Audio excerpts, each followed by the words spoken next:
истихара боюнча ушундай туура эмес түшүнүк таркап кеткен. Истихараны окугандан кийин сөзсүз укташ керек дегенчи. Негизинен андай эмес. Истихараны окугандан кийин акыркы намаз истихара кылып алып, окуп эле эч ким менен сүйлөшпөстөн дара жатып алыш керек дейт да. Бул хадиске каршы келип калат. Балким пайгамбарыбыз саллаллаху алейхи ва саллам хадисте айткан: "Ижалу ахира салатикум витра", силер намазыңардын эң акырыны витир кылгыла деген. Биз витирди окуп алыштык, Кыргызстанда адат тура. Витирди окуп алып туруп, анан мечиттен чыгабыз. Витирди негизинен эң акыркы намаз кылыш керек. Истихараны акыркы намаз кылгыла деген жери жок. Нафил намазды акыркы кылгыла эмес, витирди эң акыркы намаз кылыш керек, колдон келсе. Истихараны макрух эмес убактардын бардыгында окуса боло берет.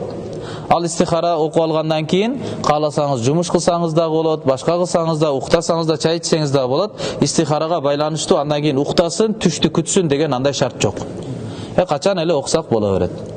Анан мустахабы кандай? 2 рекат окулат нафил намаз. Истихара дегени адам баласы бир нерсени жасайын деп, бирок шектенип, экиленип калды. Кылайынбы же кылбайынбы? Ушулбу же ушул эмеспи?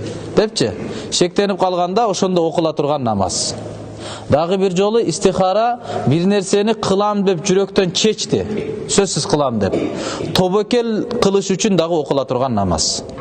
Истихараны окуп туруп ошол жумушту кылып кете берет. Эгер жумушу болуп кетсе дагы пайда, эгер жумушу жүрүшпөй калса дагы пайда болот. Яны Аллага тобокел кылуунун жолу да. Себеби дуанын мааниси ошол. Аллах мин астагфирука би илмика астагфирука би кудратик да. Эгерде ушул ишим, эгерде диниме, дүйнөмө, акыретиме, акыбетиме жакшы болгон болсо, пайдалуу болгон болсо, анда аны мен үчүн жеңил кылып берген деген мааниде дуа да. Эгер дүйнө акыретиме зыяндуубу, анда буну менден алыс кыл, мени андан алыс кыл, мага башканы берип, ошол аркылуу мени ыраазы кылгын деген дуа. Ошондон шектенгенде да окулат, жана тобокелдин тартибинде дагы. Аллага тобокел кылуунун жолунда деле бирдекени баштап атканда деле истихара намаз окуп койсо жакшы болот. Истихаранын шектенген учурдагы анын аяны, истихаранын натыйжасы түштө сөзсүз кирүүсү шарт эмес. Түштө гана кирет эмес да. Кээде түш көрбөй калышы да мүмкүн. Түштө келип дагы калат.